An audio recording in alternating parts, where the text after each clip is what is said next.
A wonderful week in culture, and we are here to bring you the good, the bad, and the donkeys here on the After Breakfast Club After Show on BHL.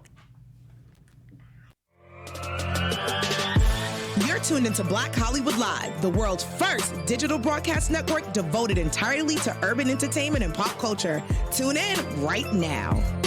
Hey, I like that tune, man. Me too. Welcome back to the world's most dangerous after show, the After Breakfast Club after show here on Black Hollywood Live. We cover everything from the rumors, the interviews, and even the donkeys. And we have a lot to talk about today. Before we get into all of that, allow us to introduce ourselves. I'll start with myself. My name is Hero from the 90s, better yet known as Byron K.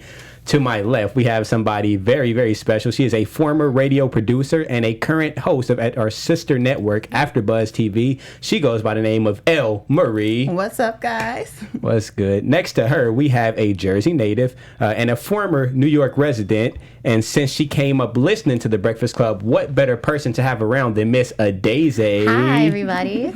And we have a lot to talk about, like I said. So we're covering a bunch of different topics, from Trump trying to help ASAP to Nicole Murphy and that whole scandal. Meek is free, and he has a new deal. We also cover all the interviews from Blueface to E40, also Michael Blackson. And we're going to get you your Donkey of the Day and even our special segment, our Donkey of the Week. But before all of that, let's jump into a little bit of quick rumor, just a quick one. We have Irv Gotti, who allegedly has dropped out of growing up hip-hop. He says he felt disrespected by production, letting a girl on stage. And Charlemagne says even if that was a lie, even if he's telling the truth, the lie is more entertaining than the truth, which is what people go by. And the lie is that he just couldn't get on stage. He couldn't get into the club. Yeah. How do y'all feel? I think it was funny because 50 kind of started that whole thing. Like, and it was funny because social media was like, we're just waiting to see what 50 Cent has to say. And I think to Charlemagne's point, like, they were waiting on 50 to say something, and he just made it seem so interesting. Like, Irv Gotti tries to be this big boss, and he couldn't even get into the club. So when Irv told the truth, it was like, that wasn't as fun. So I kind of agree with what Charlemagne was saying. Like, the way 50 hyped it up, it was like, dang, that's drama. And then Irv's story was like, oh, okay. I also agree with Charlemagne, and I think that if it wasn't 50 who made that comment, then Irv wouldn't feel away. I think his pride, they have that long-standing beef still.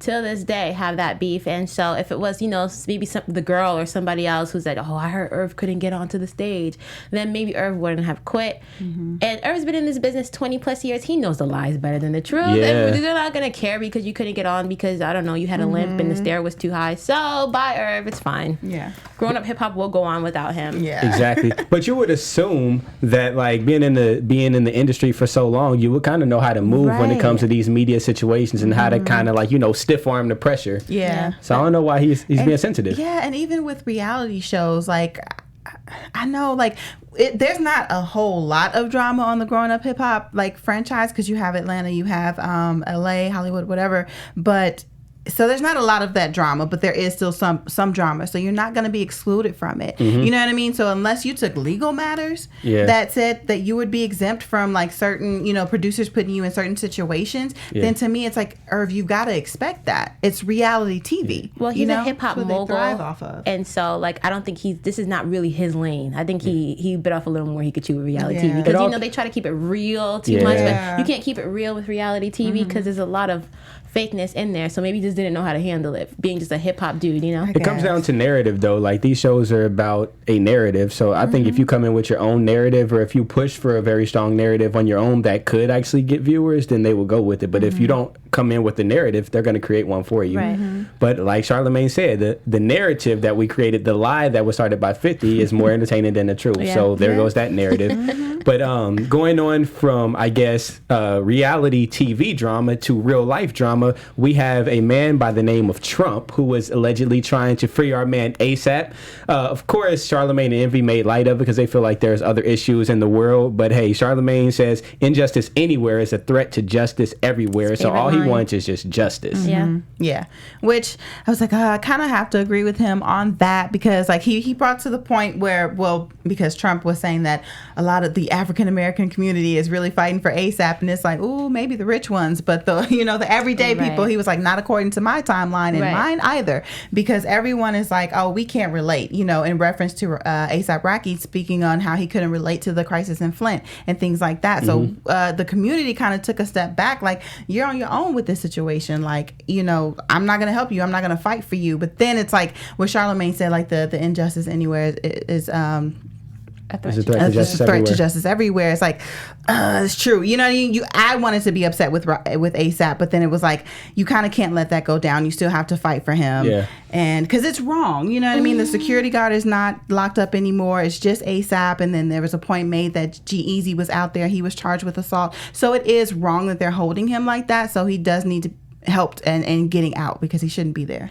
I don't agree, because now that there's more details that are coming out about what happened and we see the victims, obviously I don't know what specifically happened, I wasn't there, but I've seen some gory pictures of all the cuts and stuff like that, and text messages now that they found that ASAP was bragging about who he hit and all this stuff. Like, just because you are a rapper and just because you are this big time name over here in the United States, other countries don't play that. And on top of that, them not playing that, they want to make an example. Like, you just can't come to my country acting up like that. So I don't know what the injustices are really happening to ASAP. I think he's being held like anybody else would be held. Because normally he would pay his way out, but maybe they're not presenting him with bail in a situation that he wouldn't be in bail. Maybe they're not giving him the benefit of the doubt that he's not a flight risk. Like, he's going to come back to Sweden for his trial, which I would say, like, yeah, you might be overdoing it there. But to be honest, the narrative changed. First, it was like, oh, these guys were antagonizing them because we saw that little clip of what happened. But then more stuff are coming out. And Charlamagne was saying, like, you know, with as far as Trump goes, like, is it a publicity stunt? Yeah. You know, like, is he just pandering to us like they all do and to Black Americans trying to get him out? And Charlamagne said, you're going to have to get somebody bigger out than ASAP. Yeah. I think he said Asatu Shakur. That's true. But in this instance, when you are out of the country, like, other people, or like if it has to be taken up to the president, the people for your country are supposed to try the ones that have that power are supposed to try to fight to get you out, because who else has the power to be able to do it? And I know like more things came out about what happened before, but I don't know, from the video that I saw, I did feel like they were being antagonizing, because ASAP even went to the guy and was like, look, we don't want this. We don't want to fight. Like, let's just like stop following us. Let's end this. So there was a point where he tried to like, you know, diffuse the situation. So to me, I still stand with, like, I don't think he should be locked up. Yeah. I'm not here to really fight for him, but then Charlamagne made me feel bad. Yeah. Like, you know what I mean? Like, oh, well, I guess I should. Why do you guys feel like Trump is even involved in this? If besides the obvious, because you know how many people go overseas and Americans go overseas and get locked up, we don't hear about it. It's because he's a high profile name. Like, that type of privilege bothers me a lot, because I wouldn't get that same privilege. Yeah. And am I not the same value? I think the only reason this has coverage, obviously, is because we know him as he's famous in our community.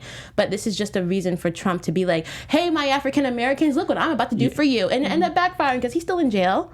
And he's going to stay there for a little bit now. So, and you got to remember, Trump is a politician, and he's a smart politician at that. So he picks and chooses. And going back to Charlamagne, I agree. Like, I think that Trump getting involved could actually cause more harm than good, because Sweden is not going to listen to Trump. No. We don't even want to listen to Trump here. We ain't got no choice but to deal with the man. So I think, if anything, it may make the situation a little bit hotter, but I hope that any power that Trump has, that he used it the right way, and maybe that will do something for the Black community. Maybe it will push a little bit of something forward. Who knows? I hope not. Next.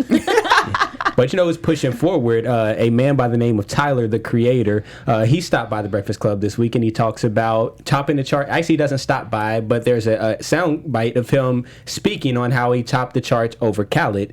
And he said Khaled had everybody on his album, and for me to do it this way with this project is big, and it's something that I didn't set out to do this, but it just happened that way.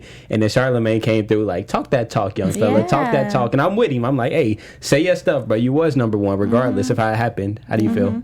Yeah, I agree with that. Like, you, and another thing is too, like, the difference with DJ Khaled is like, it's always a compilation album. It's always different artists on here, and I know like that can seem intimidating, and a lot of the top artists, so you would think like everyone would automatically, you know, run out and get that album downloaded, whatever. That's what they want. But you have one artist here who's putting out good work, you know, consistent work, and then that, you know, proves itself. Consistent good work proves itself, and sometimes like it wins over the other things. Like Charlamagne said, he has a cult. He's built a cult fan base throughout all these years. So sooner or later, like, you can't fool the people. They like what they like, and that's what this is an example of. Yeah, and also I feel like this wouldn't have been as big of a competition if DJ Khaled didn't make that real really petty video like, I make music for the people, and I put good music out, not that mysterious shit. That's what he said. She really did that. That's funny.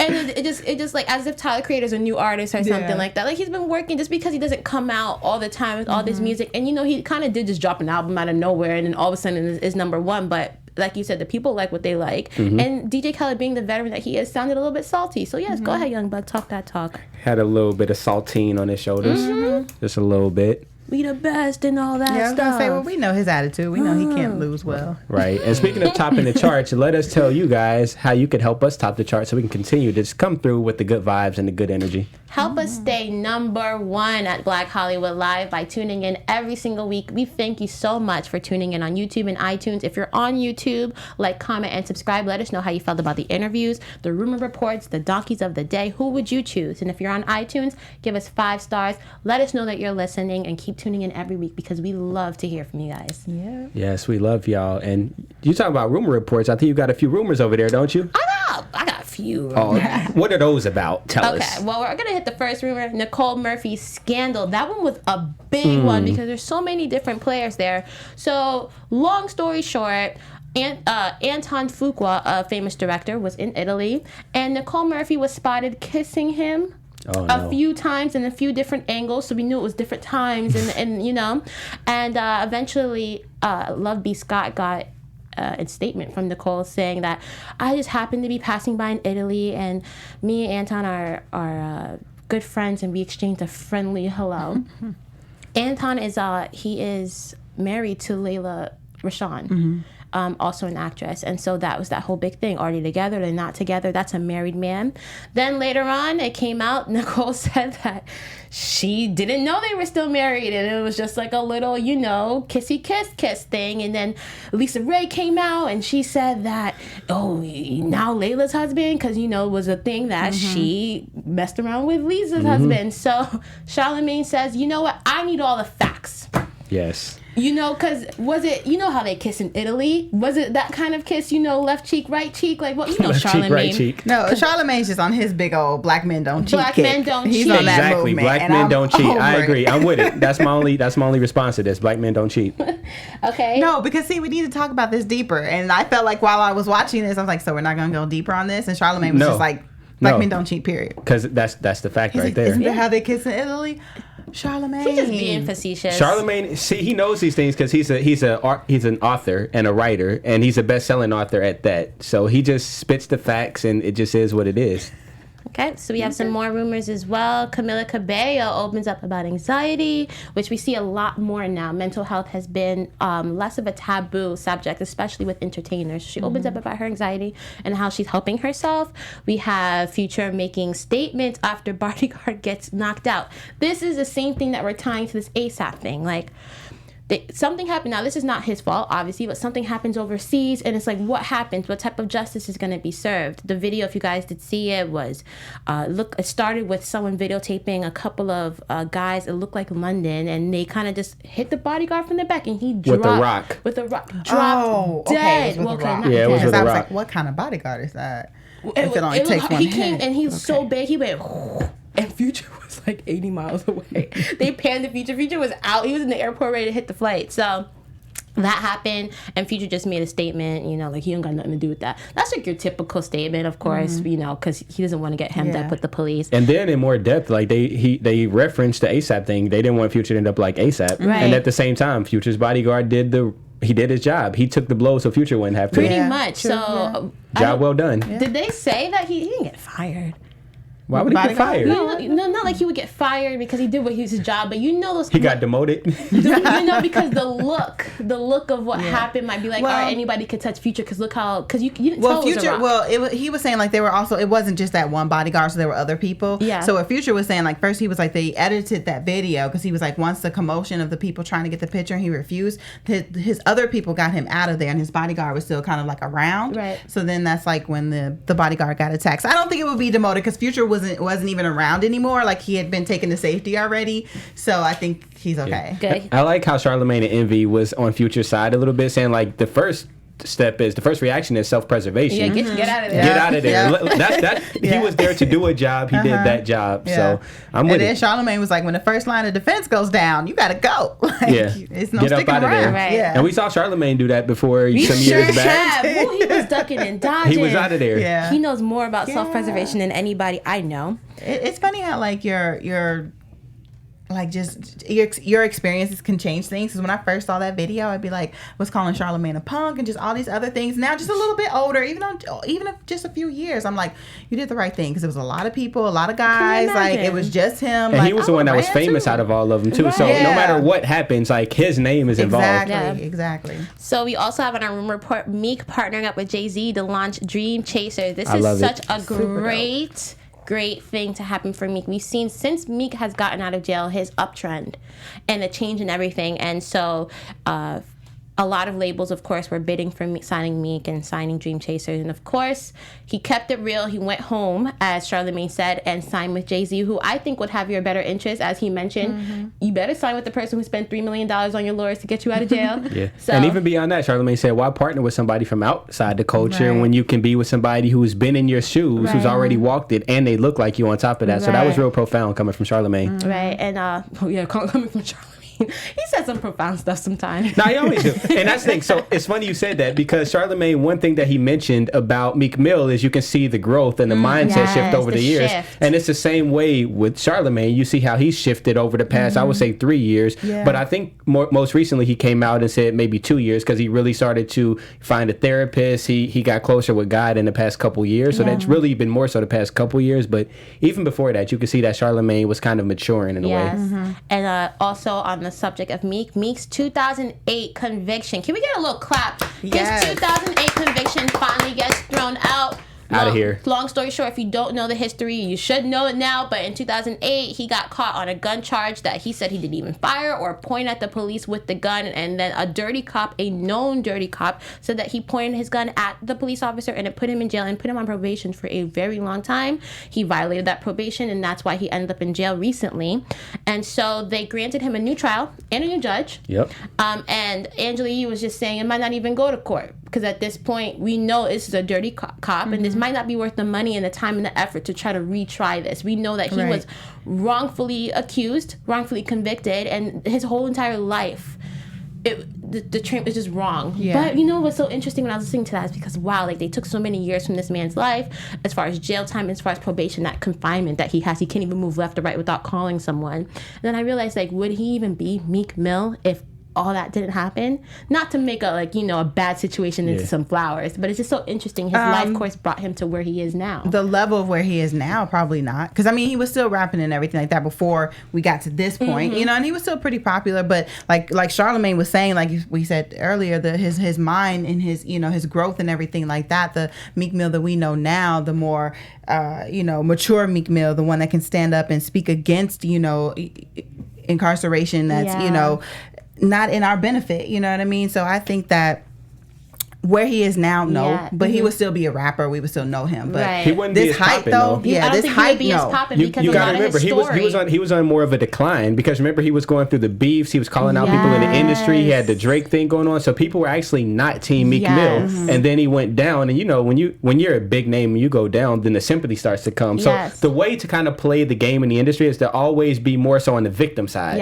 And if you can play victim, then you're always going to have people on your side. And the way we rallied, and when I say we black people rallied with Meek, like he was talking about hearing his music and hearing people cheer his name outside of the prison, and then to see even like all his billionaire friends, and it just started a whole big conversation about prison reform. So it's almost like a blessing in the worst disguise, but a blessing in disguise. He basically got knocked into his purpose. Pretty much. Yeah, basically, yeah. Pretty much. He got pushed into that thing. Like, there you go. That's what you're supposed to be doing. So congratulations to Meek. That's just really good news. Also on our rumor report, we have Tierra Whack, Body's freshman cipher. Can we give it up for the women who are literally in the hospital due to back pain because they are carrying the 2019 double XL? She said in the hospital. So I guess that includes her and Megan, huh? Megan and go nasty. Yeah, they did their thing. They really did. Nobody was talking about nothing in that cypher, but of course the women held it down, and I like how they picked a different woman from each kind of version of female rap. You got the nasty rap, you got the real spitting rap, you got the real crazy rap up in there. So shout out to Tierra Whack for embodying her freestyle on the double XL I don't want to cypher. take your moment, but I will say the baby killed his verse, like above The baby everything. is nice too. He's all right, fine. Okay, let's go on to the next topic. Let's go to the next topic. No, he's good. But this is Tierra Wax moment. Thank you. Fab post emotional video response to Emily Bustamante, his long-term girlfriend / baby mama. Allegedly, he was caught with a teacher. So he claims having dinner. And, you know, Emily has been going through a lot with this relationship, from being ridiculed for not having a ring after all this time, having all his children, him cheating a lot, which he got caught, then the abuse scandal, videos of him wielding the knife with her dad trying to protect her. It's been a lot. So Fab, of course, is on his last dying leg. Like, I didn't do this. There's somebody out here did this. You know what I'm saying? Why would they do this? See, it really feels like he was crying right there too. Yeah. And I'm with Charlamagne, because he said, I don't like seeing Fab have to explain himself, because he never do this kind of stuff. Yeah, He he was never just does it. Somebody did this. I don't know who did this. He's on his live. Hey, y'all, we need to pray for Fab. Let's just all just pray for Fab. That's all. Because I'm with Envy this time, because you need to speak up. Dear God, please stop cheating on Emily. Fabulous is cheating on Emily. Please stop. Amen. That's the prayer he needs. All right. And lastly, Let's Monique, just pray that he's not cheating on Emily, and that this is just fake news in Jesus' name. of course he would. Monique says Charlamagne Black men caused don't cheat. destruction in the black community. What did you guys think about that? I think she's hurt, and she's being bitter. Like, I'm not saying that you're not wrong to be hurt, but to let it linger, it's not even for them. Like, you're hurting yourself by letting it linger. And that's even like Charlamagne said, like, he doesn't want to take any type of animosity towards anybody to the grave. It's just not healthy. And he don't think that she should either. So she's another one who deserves some prayer. She does. Dear Monique, let that hurt go. Let it go, girl. Let it go. Relax, release. All right, so that's all yeah. we... Oh, you have something to say about that? No, just... Oh, I was going to say, that's all we have for the Rumor Report today. Boom. Let's get into some of these interviews. So, big topic this week is Mr. Blueface Baby. Blueface Baby. Yeah, all right. Yeah, so, he stopped by the Breakfast Club, and he talks about a few things. First of all, he talks about his mom and the sister situation. You know, we all saw the video, him kicking them out. He got some other girls on deck and everything.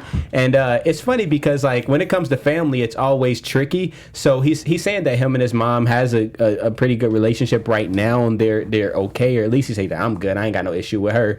But Charlamagne's like, that's still your mom, so I'm sure you still got to work that out. How would you feel if it was yours? I'm a little bit torn, because I feel like I'm looking at the situation as, because when Blueface got on there, he was saying it was more so of his sister, and I feel like the mom got kind of stuck in between, because you have to, like, be there for both of your kids. You know, if you feel like one child is doing the other one wrong, then maybe you're going to go and try to help the one that's being wronged. So I feel like I would be like, I'm always going to support my mom, but if I feel like I have a family member that's doing me wrong and my mom is over there a little too much, I'm always going to love you and be there for you. But if I feel like I got to take a step back for a little while, then I do. It is what it is. Yep. Yeah, we see that a lot when it comes to public figures when they first rise into fame. Sometimes we don't see it. Sometimes we hear about it later, where you hear like people cutting their parents off, like Kobe cutting his parents off. Aaron Rodgers cut his parents off because there's a bit of greed that happens once you get money. Now, what we saw in the video was just a little bit of her arguing, of course, and saying like, "What about the car? You told me you would get me a car," and then the mom was like, "You said you would get her one off the lot," and stuff like that. And then he went back and said, "I set my mom up with a house. She lives in Ohio. She's fine. I set my sister up with an apartment and a car." Like, it's like more so, what do you want from me? And then of course, the girlfriends, they came into it, and because the big thing, we see him kick him out the house. So it's more so, you treat your blood how you treat your blood, how you're supposed to, because especially the mother, like, that's the person who's responsible for you being here. But sometimes there's a line. And that kind of goes out the door, because I'm your blood too. I'm your son. Why are you treating me this way? I like how he said that he didn't necessarily change, the people around him changed, and like everybody could attest to that. Charlamagne, Envy, and Angela, because like they've all experienced a certain level of fame and notoriety too in this industry. So there are people who can agree, like, yeah, it's not even so much you, it's just you got to change the way you move and the way you interact with people, even if it is your family. Yeah. Now, how it was handled on both sides is probably wrong, but like, I can kind of commend him though, because it's like he nipped it in the bud, like he said, before this gets out of control. You know what I mean? Before it becomes like a moment where he's always been saying yes because he feels bad or feels obligated because that's his blood and that's his family, and it gets to a point where he has to say no, and then it blows up. You know, it could have been even worse if she was accustomed to always getting these things, you know? So he was like trying to be like, hold on, like, we gonna stop this and now. His sister made a diss track. Y'all hear that diss track? Christ, don't listen to it. I don't think I want to hear it. Don't listen to it. All right, well, since we're talking about tracks, man, so Blueface goes on to say that he's the best young lyricist in the game, the best of this generation. Now, you can tell by the reactions, y'all. There are some people who disagree. Charlamagne is one of them, and he says that he believes Blueface makes good songs, which is, you know, there's a difference. I agree. Yes, I agree with that too. You make good songs. You make catchy songs. But Charlamagne even asked Wack, the guy, Wack 100, who showed up with Blueface, is he a lyricist? Wack was holding this boy down, but he wasn't really giving us a true answer. I think he wasn't giving us the answer that he really knew in his head. How do you feel it, Daisy? Wack is a businessman, and we know Wack. He's very problematic, and so he had to put his money behind Blueface. If he would have said anything else, it would have been like, ooh, you know, he would have lost his client right there. We all know that Blueface is not a lyricist. I wouldn't even call what Blueface does as rapping, to be honest with you, because I think rapping just starts with simple rhythm. Can we keep this beat? No, we can't. Can we? It's more so. No, it's more so like a nursery rhyme. It's a low level rhyme. Like, he rhymed by the end of each line. He managed to make it rhyme with the last. They say that he writes his raps before they send the beat in. How does that work? Yeah. He just writes it, and then whatever the beat comes in, he just says what he says. That's why he's off beat. Okay, it makes sense. It makes sense. What he wants to do. But yeah, he held his van down, and I think Blueface made a point saying that you don't even listen to my music, so I can't even talk to you about that, to Charlamagne. That's true. And Charlamagne said, you know what? All right. But what's the barrier to entry for his music? Like, at what point do you start listening? What song? If I'm like, hey, I want to start listening to some real rap from Blueface, where do I start? That's not Bust Down Tatiana. Let's start there. Do you have a start? Exactly. So he said listen to his music, but where should they start to hear that? And I think Charlamagne even asked, all right, so name us some songs off the record that's like you spitting so we can check it out. Right. No answers. But I like how Envy and Angela tried to go easier on him. So Charlamagne's like, Envy, Angela, do y'all think this man can spit? Do he got bars? They're like, Angela's like, I need to listen to some more stuff. Yeah, it's like, safe answer. Yeah. Safe and answer. And then he said he hadn't listened to a answer. lot either. So I was like, okay, guys. Safe answer. But you know what that shows, though? Because that happens a lot, not necessarily this specific topic, but on the Breakfast Club a lot. Newer artists come on, and they might make really like statements that are really definitive, and then Charlamagne doesn't really do his research a lot. Like, he doesn't really even know the artist, and sometimes he has to go on his computer and start like reading what they have done and stuff like that. So it always catches him. He doesn't care. He's gonna do it again with the next new person. But it's like, you don't even listen to my music. You can't even name 5 of my songs. One thing I learned is that Charlamagne is a quick browser, though, because he'll go from not knowing nothing about you to having like 20 questions for you. And your whole life story. Man, he be finding his information quick. I need to enroll in his school wherever he go for that. His masterclass. Right, the Charlamagne's masterclass. So Dave Anderson also stops by for an interview. It's super brief. He talks BullyCon, business mentorships, creating 20-second pitches. This was kind of more informative. It wasn't really like they didn't have any hard reactions between like, you know, Charlamagne, Angela, and Envy. But they were definitely asking him good questions, and he was giving a lot of gems. How'd you feel about that episode, Jen Marie? I think it was pretty good. Like, and you have a lot of people there. All of them kind of have their own, you know, entrepreneurship going on. So it was cool to see them already kind of being in that and still being able to take gems from him, you know, and take lessons and accept the things that he was saying and, like, you know, take note of that and like put that into like their everyday. You know what I mean? Like, Charlamagne was like even taken aback by some things, like, exactly, you know, not things that he didn't know before. So I think that was pretty dope that they were able to still get in that information. Yeah, I like that Dave Anderson stopped by because, you know, a lot of now the big political leaders, like we said last episode, are stopping by the Breakfast Club because it has become like the Black Plymouth Rock, and they know that the Black people of our generation, our ages, listen to the Breakfast Club. So it's also just as important if people who worked in the industry, especially the entertainment industry, since Black people love to venture into that. It's almost innate in us to want to do something in entertainment, no matter if it's sports, music, or acting, whatever.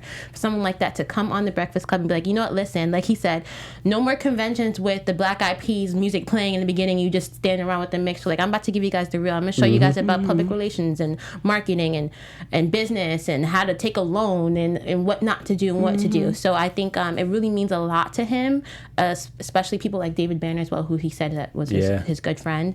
And also, what was I going to say? I just lost my chain of thought. Oh, also, it was nice to see that he said that when he was down and out, and radio kind of kicked him out because he was problematic. And he said Charlamagne was there. And a lot of people come and they say, you know what, I remember when I was at X, Y, and Z, and you guys always had my back, So it just gives a good credibility and just shows, Black people having each other's back behind the scenes. Because I didn't really know much about Dave Anderson, but it just shows, like, especially Charlamagne, he has a lot of roots with a lot of people. Yeah, and just to piggyback off of that and go kind of back to the Monique thing, when her husband was talking about Charlamagne and, like, kind of, because, Charlamagne and the Breakfast Club, they'll be on CNN and things like that. And he was, like, kind of downing him, like, he doesn't have the right to be there. Like, Charlamagne doesn't have the right to be on TV speaking on behalf of, like, Black people. And it's like, you don't know, like, Charlamagne has been in this game, a really long time. So he's put in the work. And so I just wanted to say that because I felt like you act like like Charlamagne just got on with the Breakfast Club. Like, he's put in his dues, he's put in his times, like we said, like, he's been there for other people in the industry. So that's just bitterness and then extended bitterness, because her bitterness extended to him. But no, it's very on brand for the Breakfast Club to really be there for the culture, literally, and to support the culture. So somebody else who stopped by was E40, who was another cultural legend, and they all respected him as such too. They know he's a legend. It was a super kickback vibe of an interview. He dropped some gems. He repped the Bay, talked Nipsey Hussle. We found out that he was going to be on All My Life. I've been grinding all my life, but that never happened. Man, it was real. How'd you feel about that interview? Did you learn anything new from it today, Zay? I didn't learn anything too new, except for I didn't know he had a wine out and a tequila out and stuff like that. You don't really hear about E40 except for, sometimes you might see him at a Warriors game, because he's from the Bay Area. So it's just nice to see that he's not rapping anymore, but it's always great to see the people who are not rapping anymore, they've changed their direction. Like, someone that reminded me of is Nas, because, like, you don't hear him really rapping, and he just dropped the album at the wrong time. I think it was during Beyonce's Gift album, which he shouldn't have done that. But he dropped an album recently, but for the most part, he's not rapping. But you learn that he has stocks and he is owning all these startup businesses, and he's worth almost, like, he's getting close to being a billionaire in hip hop, just like Jay-Z and Dr. Dre and Diddy, So it's good to see that he talked a lot about entrepreneurship. He has his wine, his tequila. He has all these different things, and of course his vocabulary, his very colorful one, which I think he needs to start copywriting some of these words. You want to make some money. So he says, Nipsey Hussle, he needed that song with the hurry upness. I was like, with the what? I might use that. So it was nice to see him still doing good. It was. Somebody else who was actually nice to see was Michael Blackson. He dropped by, talked comedy, beef, and fatherhood. The fatherhood thing really surprised me because we see the comedic side of him, but we never see the actual family man side of him, the one that actually does care about something. And we see how much he cares about his son. And this interview was interesting because, like, they got in their fair share of jokes and everything because, he's a comic, so they're always joking with him. And, like, him and Charlamagne always go back and forth. He calls him Charlotte Jermaine Jackson, which is a funny nickname he has for him.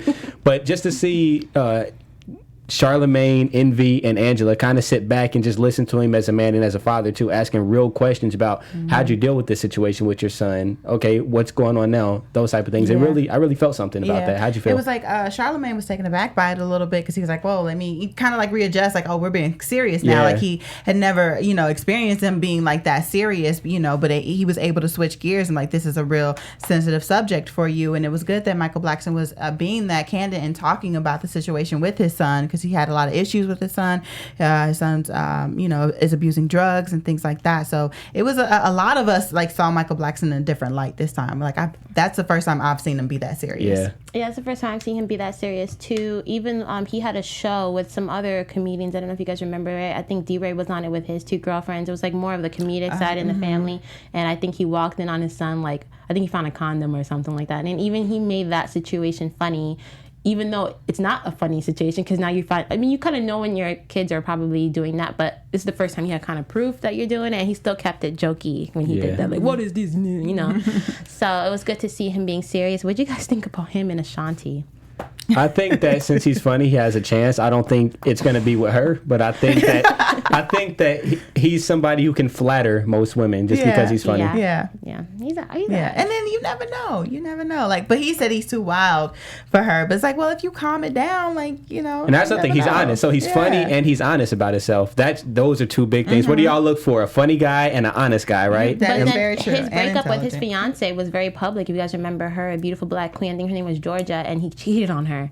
Yeah. And everyone was like, there were goals, like she's a fitness girl, so they had like all these cool pictures. This is years ago. And then it just came out, I think he had like an affair with a stripper, somebody, you know? And then, so I always wonder when celebrities move on from one girl to the other, does the next girl remember what happened to the previous girl? Absolutely. And that's what he said. He said he's wild. Like, so that's why he kind of wants to stay. He doesn't even want to shoot a shot at Ashanti because he's like. The thing about entertainers is you can kind of see the surface of their life from the outside. Yeah. So when you see them, you already know what you're getting into. So like when you choose, like, when you choose as a female, okay, let me see what this guy is more so about. Let me like actually invest some time. I already see from the outside. So in a sense, you already know what you're getting yourself into. Yeah. So you know he's going to have some flaws because a lot of them are right there in the open. So that may actually be a little bit safer than getting with a guy who you know nothing about. You know what I'm saying? So the fact that he is an entertainer might make it a little bit easier because it's like, at least I see some of your BS. Yeah, and they're also in that world as well, so they might have a different tolerance for exactly. what they allow. And real quick, I do want to touch on this, the Burna Boy interview, just because I really enjoyed it personally. Nigeria. He talks about how he's not on social media that much and how it's interesting. America kind of sets the standard around the world. They see us on TV and they want to like replicate, or they want to envision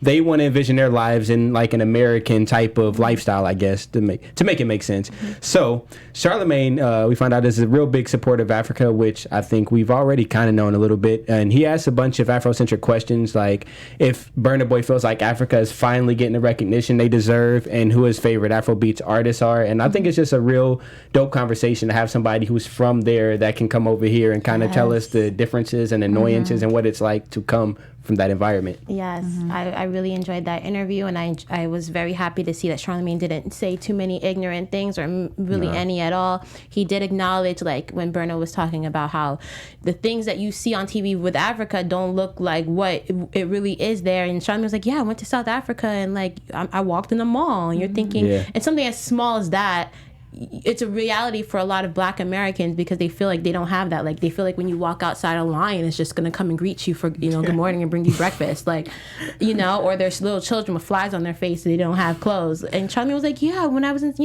so it was nice to see that they allowed him. And also they talked about, the artist that paved the way, and Burna Boy gave his props. He could have said someone that's in his league, like a Davido or a Wizkid, but he talked about Fela and people who came before him. So it's just nice to see Afrobeats take over America. It's about time, Nigeria. Yeah. I even myself am like, I need to get into that genre a little bit more. And you were from where? I was born in America, but I'm Nigerian. Hey, that's what's up. Represent. So we're holding it down for Afrobeats. Represent. So speaking of representing, it is that time, y'all. We're going over our Donkey of the Day, and we're going to segue into our special segment right now into our Donkey of the Week. And I think Miss El Marie has the tea. Yes, we're going to go over the donkeys of the day, and then we are going to select who we think should be the donkey of the week. So first, we're going to start off with this Florida woman, because child, everything bad goes on in Florida. De'Erica Cooks was charged with assault because she attacked a woman who refused to give her a slice of pizza. I understand. But this was a full-fledged attack. She grabbed a knife. A steak knife. And then someone was able to take the knife from her, and she got another one. Like, she was serious about this slice of pizza.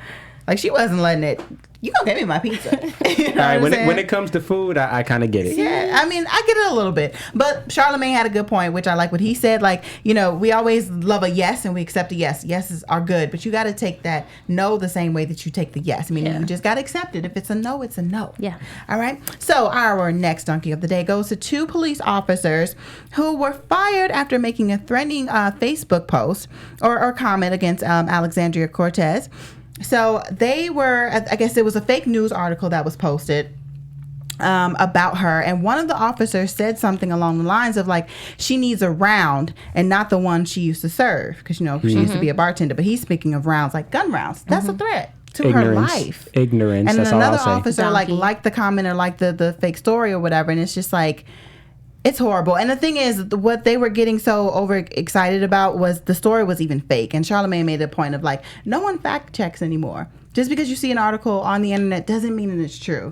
Like, you still need to do your research. But yeah, but I'm glad that they got fired and not a slap on the wrist, because we know that's, you know, their steez these days. Our next donkey of the day goes to this lady, Sarah Lindenberg, who claims to have invented the bonnet. Child, I have so much to say on that, but I'll just go and tell you guys what happened exactly. So she stole the idea. She says her concept came out of a problem that needed solving, and it inspired her to create something of her own. Sweetheart, we have been wrapping our hair and putting our hair in bonnets for years, so it wasn't your idea. I think it wouldn't have been as bad if she had maybe tweaked it. Said, oh, I saw this style, I saw this concept, and I wanted to add a little something to it. We could accept that. But to act like you invented it is crazy. All right, next we have a Georgia woman, Lillian Tolver, who got upset because she got some cold fries from McDonald's. She went back with a gun. Sure did. Because she was not having it. Not only that, I also saw, like, she got in a fight with them first. So she got in a fight, and then I guess kind of like pulled out the gun, like, I'm not playing about these cold fries. Okay. Then next we have a man who, this one isn't funny. He killed his wife with a cinder block because he claims he was infected by mayonnaise. And he was saying, like, something wasn't in alignment, then he couldn't protect her. So he clearly was a little bit off. He kept saying they, and he couldn't protect her from them and things like that. So we know Charlamagne hates mayonnaise, and he called mayonnaise the devil. But out of those, who would you guys pick for Donkey of the Week? I'm going to just go ahead and give the donkey to the police officers who believe that story. And not even, you can believe it, who said that about AOC. They're the donkeys of the year. So Who do you have, Byron? I have the Georgia. I mean, no, not the Georgia woman. I have the woman who claims she invented the hair bonnet that, as Angela said, you can get for $4.99. Yes. Even $2.99. Yeah. Yeah, if you want the little cheap one. So I'll be the deciding factor on this vote, even though like what the police officers did, that was really, really horrible. But this one with the bonnet, I'm going to say she is the donkey of the week because we are tired of the colonizers stealing our things, not giving us the correct recognition for that. So I'm sorry, but because she's charging $98 for something that we said was $4.99. Here's the thing. Here's what would fix it for me. If she just had the fine print on the package that said, as seen in the black community, then boom, there we go. Yeah, I'm okay with her charging $98 because there's someone who's going to buy it. Yeah. Someone's going to buy it. Make your money, girl. But give the credit. And it ain't going to sell better than the regular ones. It's not, though. Give the credit. So we're going to make her Donkey of the Week. Boom. And there we go. That is your Donkey of the Week. And that is our show, y'all. Thank you so much for tuning in. Please tune in every single week at the same time, 2 p.m. Pacific time here at BHL. You can find me everywhere online. My name is Hero from the 90s. You can also catch me right after this at 5 o'clock for the All That After show as well. El Marie, where can they find you? Yes, you guys can find me on Instagram and on Twitter at El Marie TV. And catch me later on today at 7 p.m. for the Southern Charm New Orleans After Show on AfterBuzz. You guys can catch me on Instagram at 1Daisy. That's 188 EZE. I'm also on the Claws After Show at 9 p.m. on Sundays. And I also am on the Snowfall After Show on Wednesdays at 9 p.m. with somebody who looks familiar. Booked and busy, y'all. Yes. Well, hey, just stay in touch. Stay commenting below because we love to read what y'all got to say. And until next time, stay blessed, stay beautiful, stay buzzing.